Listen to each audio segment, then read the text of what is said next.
হাই student, আজি আমি আৰম্ভ কৰিম ত্ৰিভুজ এটাৰ প্ৰকাৰ কেইটা আৰু কি কি আৰু সিহঁতৰ সূত্ৰ, সিহঁতৰ গঠন আৰু সিহঁতৰ কালি ইত্যাদি আলোচনা কৰিম বেসিকৰ পৰা। সো তোমালোকে চাই থাকা। বেসিক্যালি আমি কি জানো, ত্ৰিভুজ 6 প্ৰকাৰৰ। ত্ৰিভুজ কেই প্ৰকাৰৰ? 6 প্ৰকাৰৰ। তাতে আমাৰ বাহু হিচাপত কেইটা? 3টা আৰু কোণ হিচাপত কেইটা? 3টা। হয়নে? এতিয়া নাম্বাৰ 1 তো আহিব আমাৰ কি? সমবাহু ত্ৰিভুজ। সমবাহু ত্ৰিভুজ। এতিয়া আমাৰ সমবাহু ত্ৰিভুজ কাক বোলে? ইয়াৰ গঠনটো কেনেকুৱা? আমি এটা শর্ট ফর্মুলা বনাম। সম মানে কি? সমান। আর বাহু মানে কি? বাহু। আর ত্রিভুজ মানে কি? যার 3টা বাহু দিয়ে আমি আঁকিব পাৰো। তাহলে এটা ত্রিভুজের কেইটা বাহু থাকে? 3টা। যেহেতু সম কৈছে তার মানে কি গোটেই কেইটা সমান। কেনেকৈ কম? তার মানে কি? সে ধৰা এইটো এটা স্ট্ৰাকচাৰ লোৱা। এইটো যদি 5 সেন্টিমিটার হয়, এইটো একটা ত্রিভুজ, এইটোও 5 সেন্টিমিটার হ'ব লাগিব, এইটোও 5 সেন্টিমিটার হ'ব লাগিব। তার মানে কি এইটো 3টাই সমান। সম যেহেতু কৈছো গোটেই কেইটা সমান। তার মানে কি এ বি সমান সমান এ সি সমান সমান বি সি ইজিকলি কিমান সেন্টিমিটার? 5 সেন্টিমিটার। সমবাহু ত্রিভুজ। তাহলে ইয়াৰ সূত্ৰটো আমি কেনেকৈ কম? সূত্ৰটো তাহলে জি ত্ৰিভুজৰ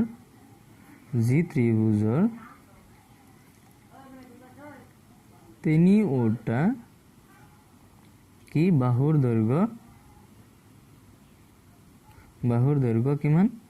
সমান হ'ব লাগিব। সমান হ'ব লাগিব। তাকে কি ক'ব? তাকে সমবাহু ত্ৰিভুজ বলে। হয়নে? কি গম পালো? সমবাহু ত্ৰিভুজৰ তিনিওটা বাহুৱে সমান হ'ব লাগিব। এটা বাহুৰ দৈৰ্ঘ্য 4 সেন্টিমিটাৰ হয়, বাকি কেইটাৰো 4 সেন্টিমিটাৰ হ'ব লাগিব। এতিয়া নাম্বাৰ 2 আহিব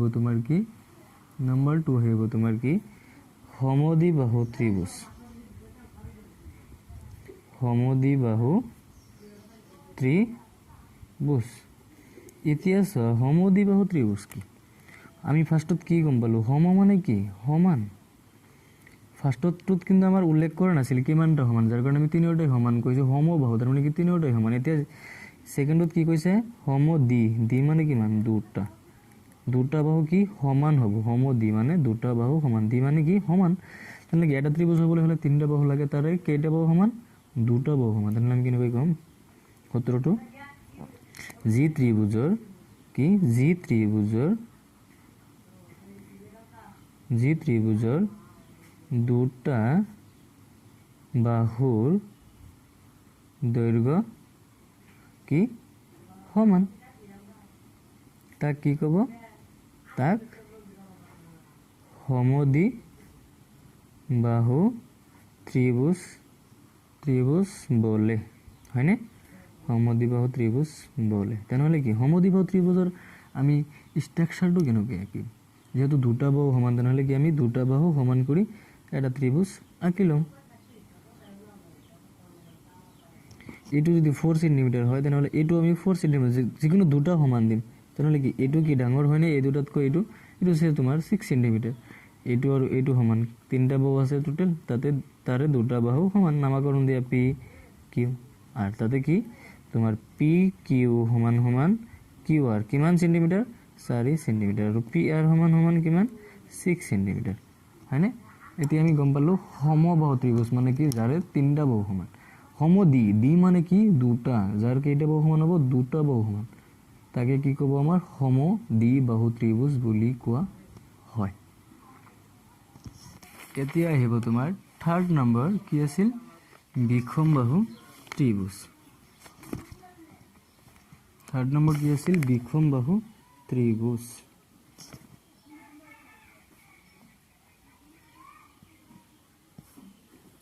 এতিয়া আমি বিষম মানে কি? আমি বিষম মানে জানো যে অসমান।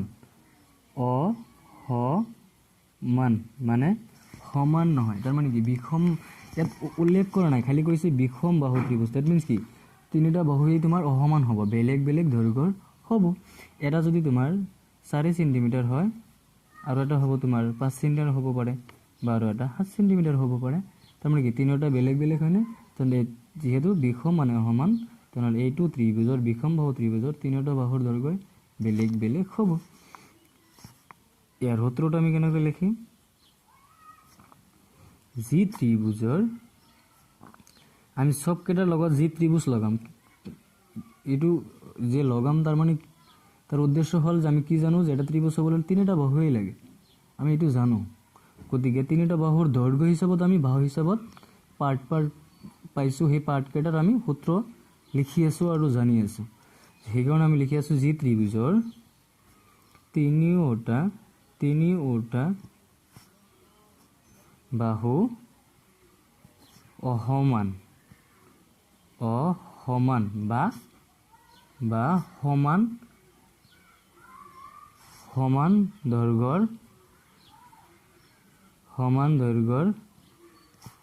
দৈৰ্ঘ্যৰ কি নহয়, তাক কি বোলে? বিষম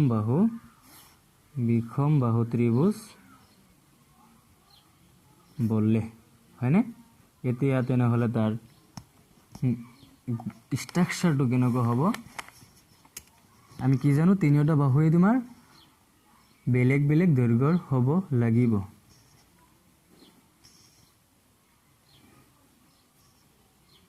এইটো এটা চোৱা 5 সেণ্টিমিটাৰ, 6 সেণ্টিমিটাৰ এণ্ড 7 সেণ্টিমিটাৰ হৈছেনে বেলেগ বেলেগ? আমি ইয়াৰ পৰাই চাই কেনে ক'ব পাৰি আছোঁ এইটো বেলেগ বেলেগ। এইটো নামাকৰণ দিয়া পি কিউ আৰ। তেনেহ'লে এইটোৰ ক্ষেত্ৰত আমি কেনেকৈ লিখিম? পি কিউ এটা বাহু is not equal Q R এটা বাহু ইও পি আৰৰ সমান নহয়। কিয়? পি কিউৰ দৈৰ্ঘ্য কিমান? 5 সেণ্টিমিটাৰ, কিউ আৰৰ দৈৰ্ঘ্য কিমান? 7 সেণ্টিমিটাৰ আৰু পি আৰৰ দৈৰ্ঘ্য কিমান? 6 সেণ্টিমিটাৰ। যিহেতু তিনিওটা বেলেগ বেলেগ, তেনেহ'লে আমাৰ বিষম বাহু ত্ৰিভুজৰ ষ্ট্ৰাকচাৰ হৈছে, হৈ গ'ল। এইটো আমি এতিয়াতো আমাৰ মুখস্থ কৰাৰ কোনো দৰকাৰ নাই, আমি এক পলকতেই কৈ দিব পাৰিম। সমবাহু মানে কি? সম মানে সমান, যি ত্ৰিভুজৰ তিনিওটা বাহুই সমান। আৰু সমদ্বিবাহু মানে কি? দ্বি মানে দুটা, যি ত্ৰিভুজৰ তিনিটা বাহুৰ ভিতৰত দুটা বাহুই সমান হ'ব, তাক সমদ্বিবাহু বুলিব। 3 নম্বৰ বিষম বাহু মানে কি? বিষম মানে অসমান, যি ত্ৰিভুজৰ তিনিওটা বাহুই অসমান বা সমান দৈৰ্ঘ্যৰ নহয়, তাকে আমাৰ বিষম বাহু ত্ৰিভুজ বুলি কোৱা হ'ব। এতিয়া আহিব আমাৰ কোণ হিচাপত তিনিটা। কোণ হিচাপত তিনিটাৰ নামকৰণ আমি 4 নম্বৰ কৰিম। এইটো আছে তোমাৰ সমকোণ।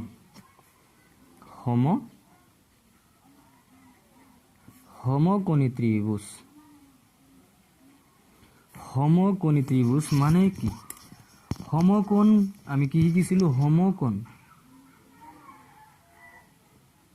সমকোণ আমাৰ 90 ডিগ্ৰী এংগেল বুজায়, 90 ডিগ্ৰী কোণ বুজায়। আৰু এইটোক আমাৰ সমকোণ এনেকৈ ছাফিক্সটো দিয়া হয়, এইটো হয় আমাৰ 90 ডিগ্ৰী। এইটো আমি মনত ৰাখিম যে সমকোণ মানে কি? 90 ডিগ্ৰী। তেনেহ'লে আমি যিহেতু সমকোণ মানে 90 ডিগ্ৰী গম পালোঁ, তেনেহ'লে সমকোণী ত্ৰিভুজ মানে কি? আমাৰ এটা ত্ৰিভুজৰ কেইটা কোণ থাকে? এইটো এটা ত্ৰিভুজ, এইটোৰ কেইটা কোণ আছে? 1, 2, 3টা। তাৰমানে এইটো তোমালোকে মনত ৰাখিবা, যিমান কেইটা বাহু হিচাপত এটা ষ্ট্ৰাকচাৰ হ'ব, সিমান কেইটা ত্ৰিভুজ থাকিব। বাহুৰ হিচাপ আৰু এংগেলৰ হিচাপ একেই। তিনিটা বাহু হিচাপত যদি এটা ত্ৰিভুজ হয়, তেনেহ'লে তিনিটা তাৰে কোণ থাকিব। যেতিয়া চতুৰ্ভুজ হৈ যাব, 4টা বাহু, চতুৰ্ভুজৰ চোৱা তোমাৰ কেইটা কোণ থাকিব? 4টা বাহু, 1, 2, 3, 4টা। ইয়াৰ এংগেলো কেইটা? 4টা। তাৰমানে যিমান কেইটা বাহু থাকিব আৰু যিমান কেইটা বাহু মিলি এটা গঠন আঁকিব, তাতে সিমান কেইটাই কোণ থাকিব। তেনেহ'লে যিহেতু এটা ত্ৰিভুজ হ'বলৈ হ'লে কেইটা বাহু লাগে? 3টা। তেনেহ'লে তাৰ কোণ কেইটা হ'ব? 3টা। তাৰে তিনিটা কোণৰ ভিতৰত এটা কোণৰ মান কিমান হ'ব? 90 ডিগ্ৰী। সেইটোৱে গৈছে 90 ডিগ্ৰী হ'ব লাগিব, তাক সমকোণী ত্ৰিভুজ বুলি কোৱা হ'ব। তেনেহ'লে সূত্ৰটো আমি কেনেকৈ লিখিম? যি ত্ৰিভুজৰ, এইটোতো লগাম, যি ত্ৰিভুজৰ এটা কোণৰ মাপ কিমান? 90 ডিগ্ৰী। 90 ডিগ্ৰী তাক কি ক'ব সমকোণী ত্ৰিভুজ বোলে হয়নে তেনেহ'লে আমি সমকোণী ত্ৰিভুজৰ গঠন আঁকিম কেনেকৈ এতিয়া আমি সমকোণী ত্ৰিভুজৰ গঠন কেনেকৈ আঁকিম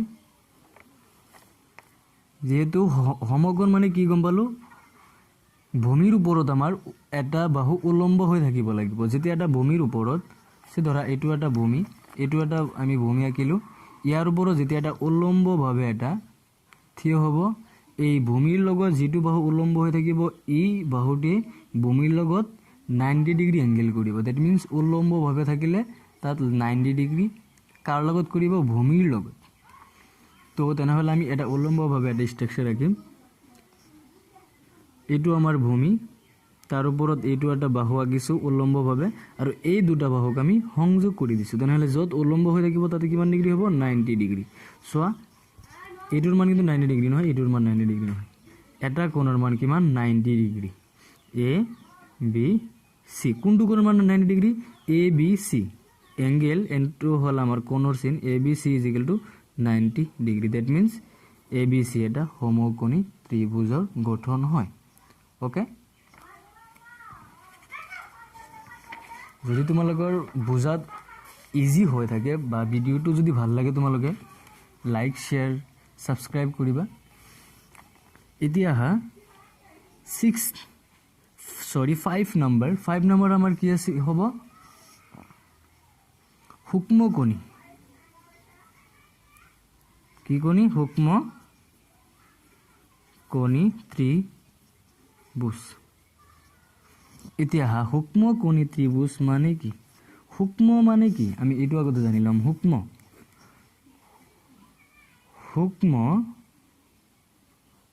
মানে আমি কি ক্ষুদ্ৰ সৰু সূক্ষ্ম মানে হল সৰু এতিয়া আহিব আমাৰ কোনটো এংগেলত কৈ সৰু হ'ব আমি সমকোণী ত্ৰিভুজক সমকোণটোক আমি এটা কি ভূমিৰ ওপৰত উলম্ব হৈ থাকি ভূমিৰ লগত যেটো এংগেল হ'ব হেতু হ'ব 90 ডিগ্ৰী এই এংগেলটোক আমি এটা মিডিল হিচাপত লৈ লম আৰু এই এংগেলত কৈ কম বেছি ডাঙৰকে আমি এতিয়া সূক্ষ্ম কোণী স্থূল কোণী বিলাকক ভাগ কৰি লম বা সৰল কোণ বিলাকক আমি এটা নামকৰণ কৰি লম এতিয়া যেহেতু সূক্ষ্ম মানে সৰু কোনটো এংগেলত কৈ সৰু হ'ব কোনটো কোণত কৈ সৰু হ'ব সমকোণত কৈ দ্যাট মিন্স 90 ডিগ্ৰীত কৈ সৰু এতিয়া যেহেতু সূক্ষ্ম মানে সৰু কোনটোত কৈ সৰু 90 ডিগ্ৰীত কৈ সৰু তেনে আমি এটো কেনেকৈ লিখিম জি ত্ৰিভুজৰ কি এটা কোণৰ মাপ বা মাপ সৰু সূক্ষ্ম কোণী দ্যাট মিন্স 90 ডিগ্ৰীত কৈ সৰু তাক আমি কি কম সূক্ষ্ম কোণী ত্ৰিভুজ বলে হয়নে এতিয়া আমি সূক্ষ্ম কোণী ত্ৰিভুজ আঁকিম কেনেকৈ যেহেতু এইটো ভূমিৰ ওপৰত এইটো উলম্ব হলেহে আমাৰ 90 ডিগ্ৰী হ'ব এইটোক আমি মিডিল পইণ্ট হিচাপত ধৰিছো এতিয়া যেহেতু সূক্ষ্ম কোণী মানে সৰু কাতকৈ 90 ডিগ্ৰীত কৈ সৰু হ'বলৈ হলে কি এইটো আমাৰ ভূমিৰ ওপৰত এইটো উলম্ব হৈ আছে তেনেহলে এইটো আমাৰ কমি যাব লাগিব যেতিয়া কমি যাব তেতিয়াহে হালিব লাগিব অলপ ভূমিৰ ফালে তেতিয়াহে আমাৰ 90 ডিগ্ৰীত কৈ সৰু হ'ব দ্যাট মিন্স কি 90 ডিগ্ৰীত কৈ সৰু মানে কি 0 ডিগ্ৰীত কৈ ডাঙৰ হ'ব লাগিব 0 ডিগ্ৰীত কৈ ডাঙৰ হ'ব লাগিব বাট 90 ত কৈ কি হ'ব লাগিব 90 ত কৈ কি হ'ব লাগিব সৰু হ'ব লাগিব আৰু এইটোই হ'ব তোমাৰ কি সূক্ষ্ম কোণী ত্ৰিভুজ কাৰণ 0 ডিগ্ৰী এংগেল কৰিলে তো এটা ত্ৰিভুজ হ'বই নোৱাৰে হয়নে তেনে এইটো আমি জি ত্ৰিভুজৰ এটা কোণৰ মাপ বা মান 90 ডিগ্ৰীত কৈ সৰু এতিয়া আৰু সহজ কৰাৰ কাৰণে লিখিব পাৰা কিন্তু 0 কৈ ডাঙৰ 0 কৈ কি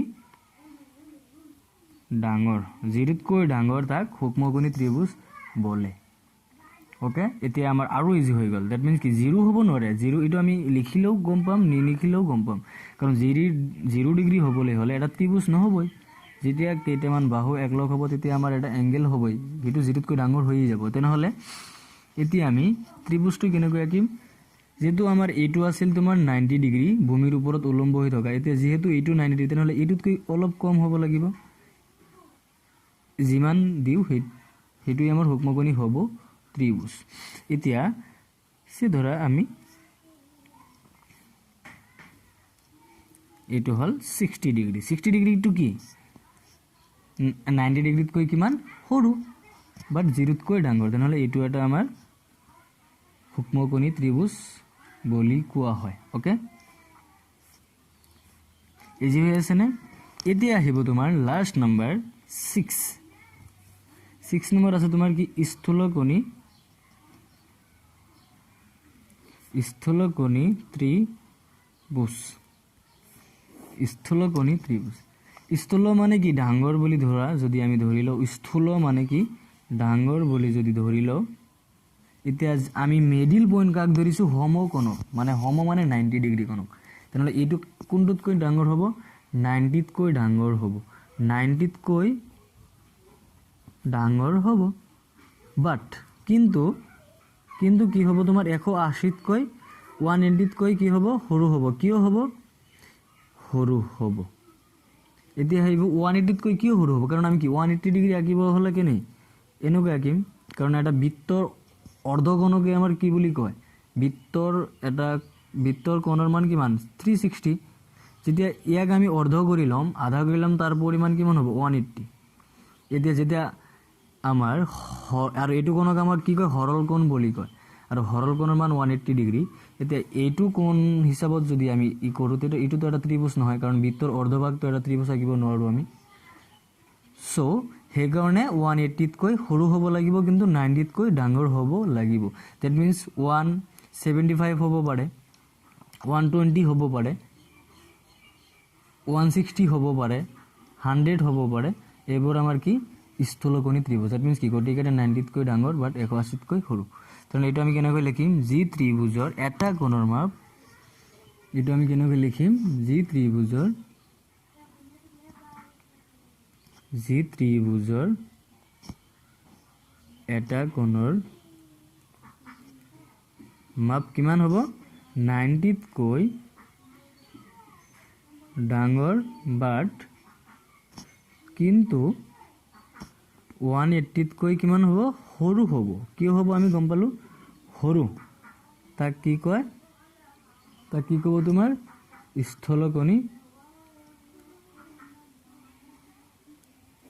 স্থূলকোণী ত্ৰিভুজ। এতিয়া এইটোৰ ষ্ট্ৰাকচাৰটো আমি কেনেকৈ আঁকিম? এইটোৰ ষ্ট্ৰাকচাৰ হ'ব তোমাৰ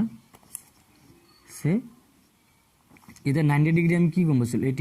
এইটো উলম্ব হৈ থকা, স্থূল হ'বলৈ গ'লে কি এইটোতকৈ আমাৰ ডাঙৰ হ'ব লাগিব, আৰু এইটোৱেই হ'ব তোমাৰ 90তকৈ ডাঙৰ এটা এংগেল। তেনেহ'লে এইটো আমি এটা ভূমি আঁকিলোঁ, এইটোৱেই হ'ব আমাৰ কি স্থূলকোণী ত্ৰিভুজ। 120 ডিগ্ৰী হয়নে? এইটো ত্ৰিভুজ হৈ গ'ল A B C। এইটোৰ মান কিমান আছে? 120 মানে কি 90তকৈ ডাঙৰ বাট 180তকৈ সৰু। এতিয়া আমাৰ কাৰণে ইজি হ'ল। স্থূল মানে কি ডাঙৰ, কাতকৈ ডাঙৰ?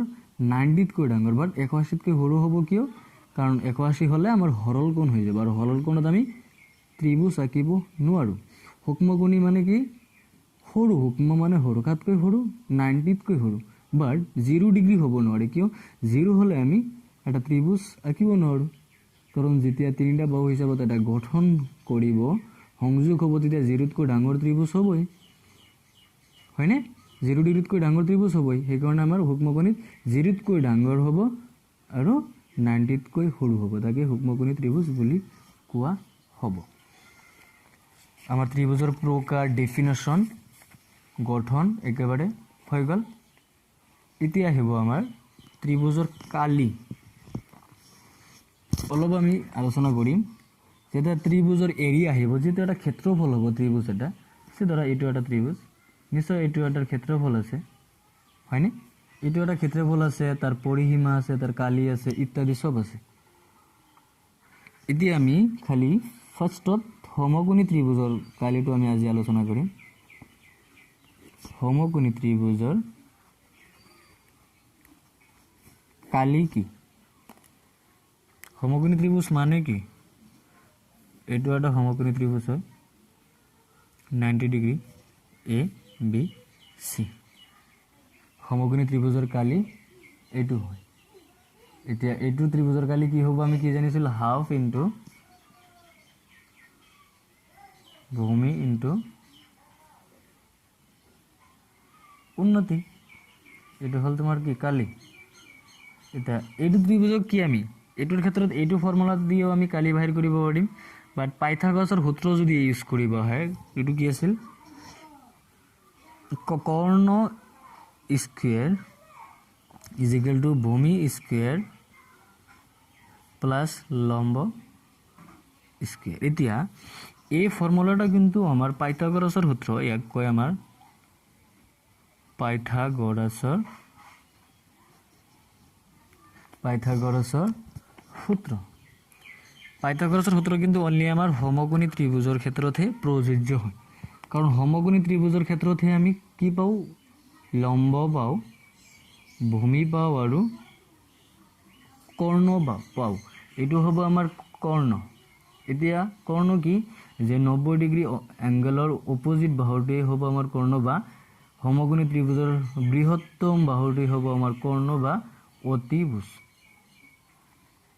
আৰু যিটোৰ ওপৰত উলম্ব হৈ থাকিব এটা বাহু, যাৰ ওপৰত হ'ব সেইটো হ'ব ভূমি, আৰু যিটো উলম্ব হৈ থাকিব তাক ক'ব তোমাৰ কি? লম্ব। এতিয়া লম্ব আৰু ভূমি মিলি 90 ডিগ্ৰী এংগেল কৰে, আৰু এই 90 ডিগ্ৰী অপোজিট বাহু হ'ব তোমাৰ কি? কৰ্ণ বা অতিভুজ। তেনে এইটোৰ ক্ষেত্ৰত যেতিয়া আমাৰ এটা অংক কৰিব আহিব যে কৰ্ণৰ মান ইমান দিয়া আছে, ভূমিৰ মান ইমান দিয়া আছে, তোমাৰ লম্বৰ মান বাহিৰ কৰে, তেতিয়া তুমি কি কৰিবা? তেতিয়া আমি কি কৰিম? পাইথাগোৰাছৰ সূত্ৰ বাহিৰ কৰিম। সূত্ৰ বাহিৰ কৰি তাৰে পৰা আমি এইটোৰ ভেলু বাহিৰ কৰিব পাৰিম। এতিয়া যদি আমাৰ সমকোণী ত্ৰিভুজৰ ক্ষেত্ৰত কালি দিয়া থাকে আৰু উন্নতিৰ ভেলু দিয়া থাকে, তেতিয়া যদি আমাৰ ভূমিৰ মান বাহিৰ কৰিব দিয়ে, তুমি তেতিয়াও এইটো সমকোণী ত্ৰিভুজৰ কালিৰ সূত্ৰটো ব্যৱহাৰ কৰি বাহিৰ কৰিব পাৰা। ফৰ এক্সাম্পল লোৱা এটা সমকোণী ত্ৰিভুজৰ কৰ্ণৰ সে এটা ত্ৰিভুজ আঁকি আমি লওঁ।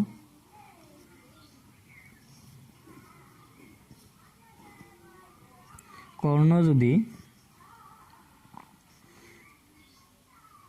5 সেন্টিমিটাৰ হয় আৰু ভূমি হ'ল তোমাৰ 4 সেন্টিমিটাৰ,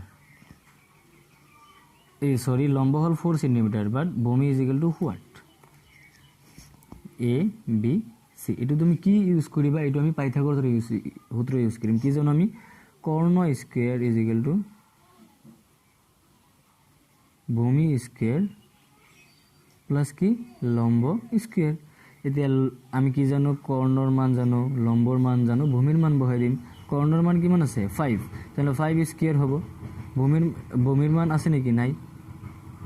ভূমি স্কুৱেৰ ৰাখিম আমি, প্লাস লম্বৰ মান কিমান? 4, তাহলে 4 স্কুৱেৰ। 5 স্কুৱেৰ মানে কিমান হ'ব আমাৰ? 25 ইজ ইকুৱেল টু ভূমি স্কুৱেৰ প্লাস 4 স্কুৱেৰ মানে কি? 16। এতিয়া আমাৰ কি? ভূমিৰ মান লাগে, তেনে আমি এই ভূমিটো এইফালে ৰাখিম আৰু ভেলুটো সেইফালে লৈ যাম, তাৰমানে এই পাৰ্টটো এইফালে আনিম, এই পাৰ্টটো এইফালে লৈ যাম। ভূমি স্কুৱেৰ ইজ ইকুৱেল টু তেনেহ'লে কি হ'ব? 25 মাইনাছ 16 হৈ যাব, আৰু ইয়াৰ পৰা 25ৰ পৰা 16 বাদ দিলে কিমান থাকিব? 9। এতিয়া ভূমি স্কুৱেৰ আমাৰ লাগে কাৰ মান? ভূমিৰ মান। স্কুৱেৰৰ মানটো আমাৰ নালাগে, তেনেহ'লে স্কুৱেৰ কৰি দিম। ভূমি স্কুৱেৰ, তেনেহ'লে 9ক আমি 3 স্কুৱেৰ কৰিব পাৰোঁ, স্কুৱেৰ কেঞ্চেল। ভূমি ইজ ইকুৱেল টু কিমান হ'ব? 3 সেন্টিমিটাৰ। তেনেহ'লে ভূমিৰ মান হ'ব 3 সেন্টিমিটাৰ। আমি এনেকৈ কালি বাহিৰ কৰিম। এইবোৰ আমি নেক্সট ক্লাছত আলোচনা কৰিম। চ' যদি তোমালোকক ভিডিঅ'টো ভাল লাগে লাইক শ্বেয়াৰ কৰি দিয়া, আৰু নেক্সট ক্লাছৰ কাৰণে ৰেডি হৈ থাকা। চ' আজিৰ কাৰণে এইখিনি।